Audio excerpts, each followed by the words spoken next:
Satu dekade lebih, dunia sepak bola kayak sinetron yang tokoh utamanya cuma dua, Lionel Messi dan Cristiano Ronaldo. Dua nama ini udah kayak Tom and Jerry, Batman dan Joker, Indomie goreng dan telur ceplok. Lo suka yang mana? Terserah, tapi nggak bisa dibantah. Mereka berdua nguasain panggung Ballon d'Or kayak anak konglomerat megang jabatan direktur sejak usia 25 tahun.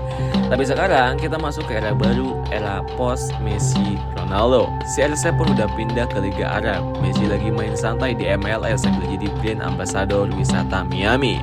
Dunia ini nanya, siapa raja barunya gitu. Karena tahta kosong itu bahaya bro. Kalau nggak ada yang pantas duduk, bisa-bisa jatuh ke tangan yang salah. Kayak pemilu tanpa calon yang kuat. Oke, kita mulai dengan Erling Haaland, The Terminator. Manusia Norwegia yang ototnya kayak dibentuk pakai rumus fisika.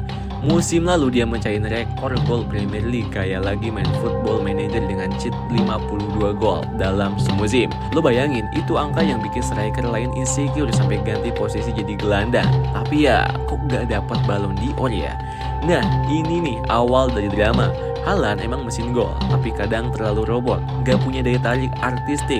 Lo jarang lihat dia ngelakuin dribble syahdu, umpan luar biasa atau selebrasi yang bikin orang pengen nyontek.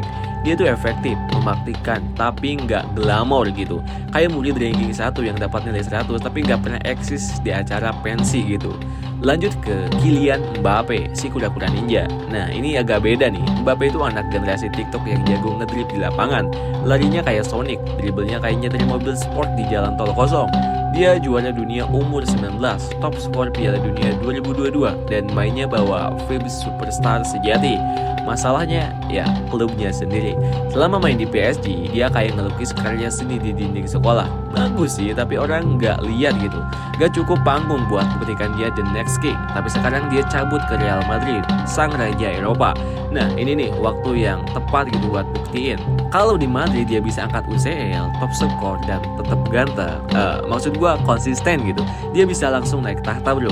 Tapi jangan lupakan juga Jude Bellingham bro. By the way, ini idolanya cewek gua nih. Anak muda yang datang ke Madrid kayak mahasiswa baru, tapi langsung jadi ketua BEM gitu. Gaya mainnya kayak elegan tapi bengal. Bisa jadi playmaker, finisher, tukang pressing, sekaligus brand ambassador Inggris yang paling proper. Musim debut di Madrid langsung jadi idola. Gak cuma karena gol-golnya, tapi auranya. Dia punya X factor yang bikin lo nonton dia bukan cuma karena statistik, tapi karena feel-nya gitu. Tapi kita gak boleh lupa, sepak bola bukan cuma soal yang disorot kamera. Kadang yang pantas Ballon d'Or malah gak dapat undangan pesta. Mari kita bahas pemain underrated yang bisa aja suatu saat ngagetin dunia.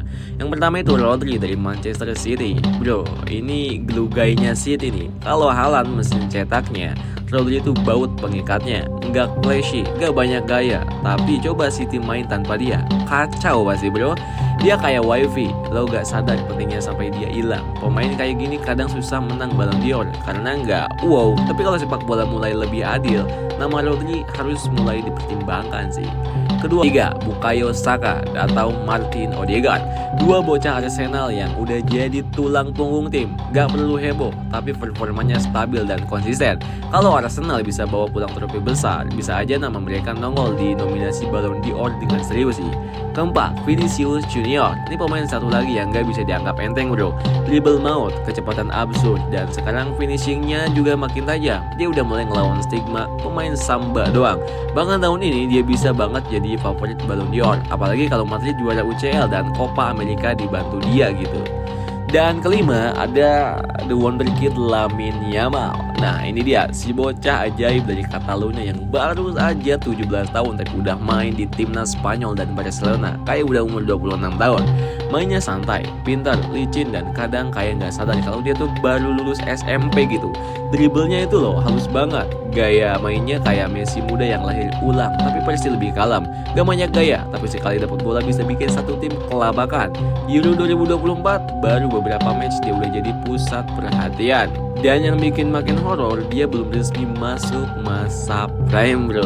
Lamine ini kandidat paling legit buat jadi raja jangka panjang. Kalau semua berjalan mulus, gak cedera, konsisten, dan gak terlalu larut di dunia selebgram bola.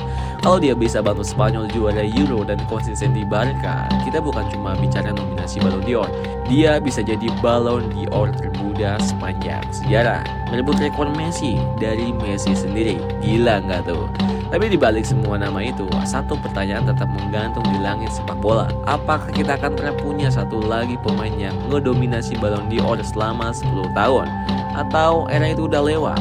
Soalnya sekarang dunia bola makin kompetitif, teknologi, nutrisi, taktik, semua pemain top makin mirip dan kualitas. Gak ada lagi jurang sebesar era Messi versus dunia atau Ronaldo versus logika gitu. Yang ada sekarang adalah perang semusim. Siapa yang paling bersinar tahun ini, dia yang naik tahta. Tahun depan ganti lagi.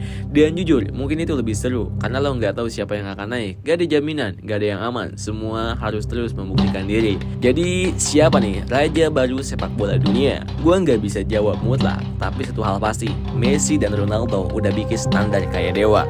Dan siapapun yang mau duduk di tahta mereka harus bukan cuma jago main bola, tapi juga bisa bikin dunia jatuh cinta. So gimana menurut kalian nih guys? Tulis pendapatnya di kolom komentar.